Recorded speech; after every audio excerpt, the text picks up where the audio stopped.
मैंने पहले ही कहा था जंग इलाके में बढ़ जाएगी और ये जंग बढ़ रही है। बाबल मंदेब को हूथी विद्रोहियों ने बंद कर दिया। ऐलान भी किया कि जो जहाज सऊदी अरब से लिंक होंगे हम उस पर हमला करेंगे। अब एक भारत का जहाज था, झंडा भारत का लगा हुआ था और बड़ी तेजी से मटकता हुआ निकल रहा था। भाई वार्निंग दी गई हूथी विद्रोहियों के द्वारा यमन के पास भारतीय जहाज पर, फिर हूथी विद्रोहियों ने हमला कर दिया। विस्फोटकों से लदी हुई सुसाइड बोट दागी, बोट आकर भारतीय जहाज से टकराई, जहाज में विस्फोट हुआ और जहाज फिलहाल पूरी तरह से डूब चुका है। जहाज के अंदर 13 भारतीय क्रू मेंबर थे, उनको बचा लिया गया है। शुरुआती जानकारी के मुताबिक विस्फोटकों से लदा हुआ एक सुसाइड बोट जहाज से टकराया, जिसके बाद यह हादसा हुआ। भारत के विदेश मंत्रालय ने जहाज MSV फैज़े नूरे औलिया, जहाज का नाम था फैज़े नूरे औलिया, पर हुए हमले की निंदा की है और विदेश मंत्रालय ने कहा है कि रियाद में भारतीय दूतावास हालात पर लगातार नजर रखे हुए है और क्रू की सुरक्षा के लिए यमन के अधिकारियों से हमने कांटेक्ट बना रखा है। इसके बाद हूथीज ने ऐलान करके बताया कि हमने सऊदी अरबिया के नजरान एयरपोर्ट पर हमले किए हैं। हालांकि सऊदी अरब ने अपनी तरफ से इस पर कुछ बयान नहीं दिया है। उधर ओमान के पास गिड़गिड़ाता हुआ अब सऊदी अरब पहुंचा है। सऊदी अरब ने ओमान से कहा है आप हूथीज से बात कीजिए, मीडिएशन करवाइए, ये लड़ाई खत्म करवाइए। एक हफ्ते के अंदर मोहम्मद बिन सलमान झब्बा उठाकर घुटने के बल बैठता हुआ नजर आया है। बैलेंस करने के लिए सऊदी अरब ने ओमान से कहा है या तो मीडिएशन करवाइए वरना टेबल पे हमारे पास जंग का भी ऑप्शन मौजूद है। अगर स्ट्रेट ऑफ हॉर्मूज की बात करें तो आंखों से देख लीजिए, स्ट्रेट ऑफ हॉर्मूज में ईरान का खौफ इतना है कि स्ट्रेट ऑफ हॉर्मूज के करीब जहाज रुके हुए हैं, आगे नहीं बढ़ रहे हैं। अमेरिका के वित्त मंत्री सामने आए और उन्होंने कहा कि जब डोनाल्ड ट्रंप ने धमकी दी है कि ईरान पर वर्ल्ड वॉर 2 के बाद अब हम सबसे बड़ा हमला करने वाले हैं, इसके बाद ईरान डर गया है ईरान डर गया है और ईरान अब हमसे बात कर रहा है। मुझे लगता है कल या परसों, ऐसा कहा है कि आज या कल या परसों हमारी ईरान से डील हो जाएगी। आप भी यहाँ हैं, मैं भी यहाँ हूँ, अमेरिका भी यहाँ है। 3 दिन बाद सुन लेंगे दोस्तों कौन डील कर रहा है और कौन फिर से ईरान को धमकी दे रहा है। अमेरिका का विदेश मंत्री का भी बयान सुन लीजिए, इंपॉर्टेंट बयान है। अमेरिका के विदेश मंत्री ने पत्रकारों को बताया है कि ईरान से हुर्मुज को लेकर बातचीत आगे बढ़ी है, बातचीत काफ़ी अच्छी रही है। हो सकता है जल्द ईरान स्ट्रेट ऑफ हुर्मुज को खोल दे। फिर आगे ही बयान जो इसने दिया उससे पिछली ही लाइन पर इसने मुद्दा दिया, कहता है कि स्ट्रेट ऑफ हुर्मुज ईरान खोल देगा। अगर खोल देगा तो अगली लाइन पर ध्यान दीजिए, कहता है कि ईरान स्ट्रेट ऑफ हुर्मुज खोल देगा, उससे बातचीत चल रही है और स्ट्रेट ऑफ हुर्मुज खुला हुआ है। अबे जब आगे तू कह रहा है कि स्ट्रेट ऑफ हुर्मुज खुला हुआ है, जहाज निकल रहे हैं, तो फिर ये कैसे कहा तूने पिछली लाइन में कि ईरान स्ट्रेट ऑफ हुर्मुज खोल देगा? ईरान की राजधानी तेहरान में एक इंडस्ट्रियल इलाके में आग लग गई। आग की वजह नहीं पता, लेकिन ये खबर आ रही है कि कई लोग उसमें झुलस गए हैं।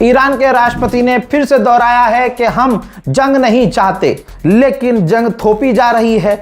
हम अपने बॉर्डर, अपनी जमीन, अपने लोगों की रक्षा करेंगे।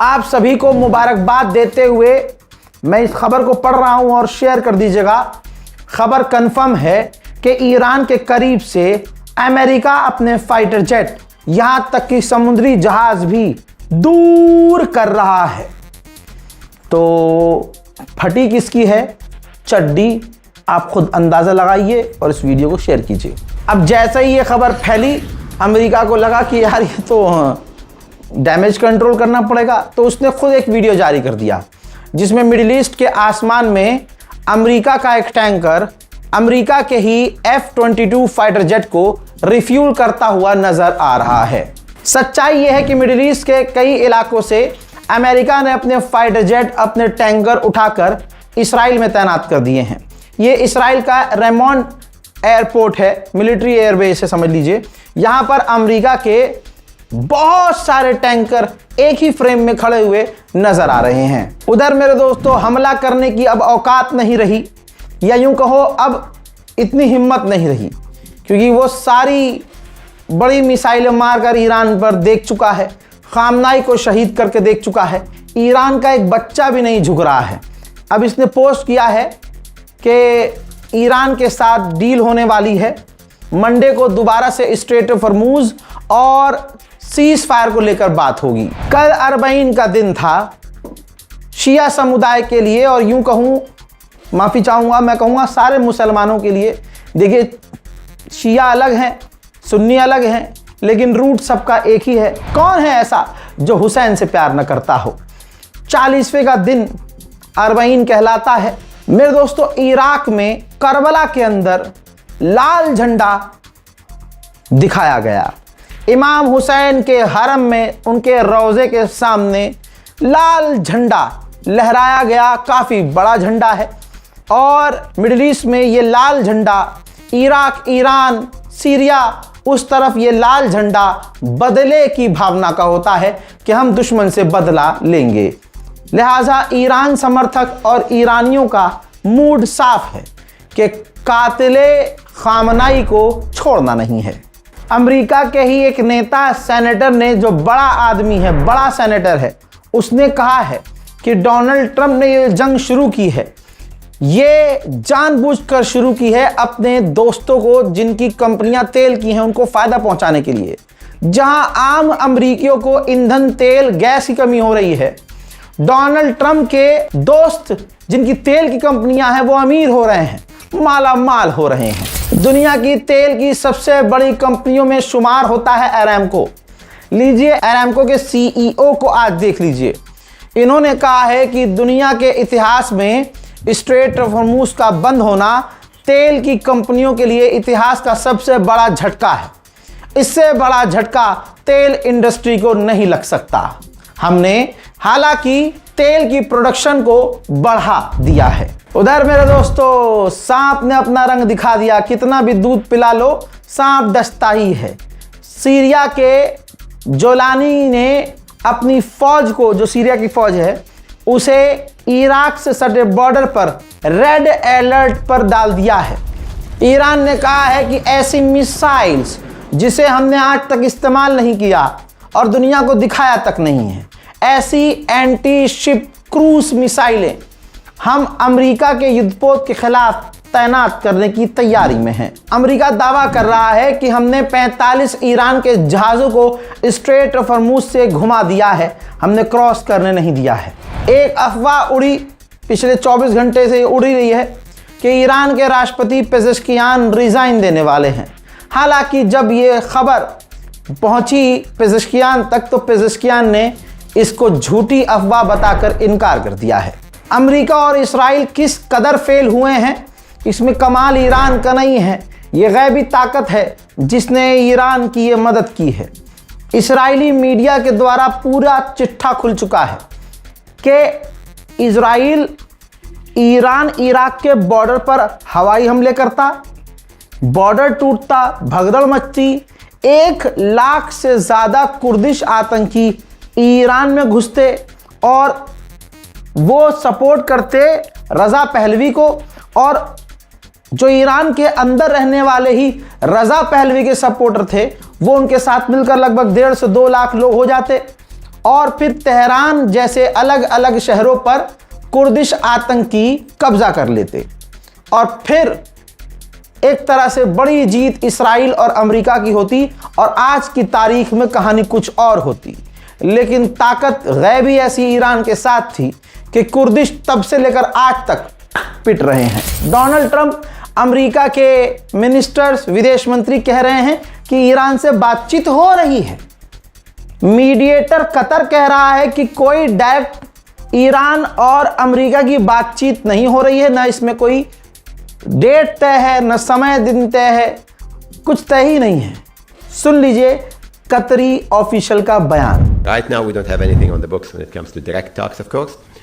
We are doing our job as mediators along with Oman and the other mediators and Pakistan and everybody in the region in exchanging ideas between parties, but we are hopeful that if we can get a resumption of the talks anytime soon, we'd be able to push forward towards a major deal that would help us walk back into भाई mediator बनाकर पाकिस्तान को Trump पछता रहा है, कोई फायदा नहीं हुआ।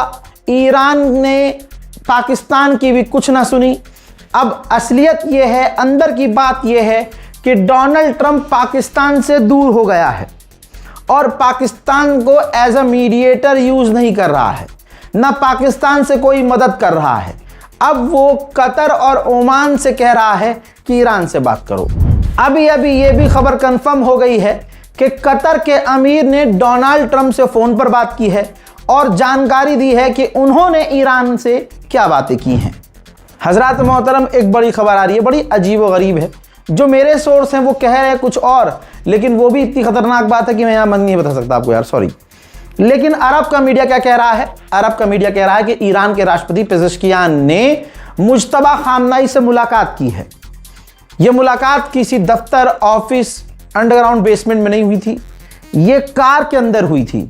लेकिन कहा जा रहा है कि इस तरह के माहौल में हुई थी कि मुज्तबा खामनाई और जो ईरान के राष्ट्रपति हैं उन्होंने एक दूसरे को देखा नहीं, फोन देखा नहीं, आवाज सुनी है मुज्तबा खामनाई की ईरान के राष्ट्रपति ने।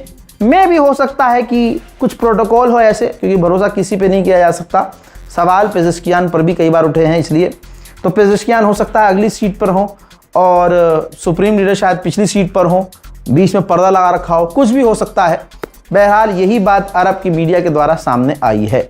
ये तो कंफर्म है कि जनाब मुज्तबा खामनाई जिंदा हैं।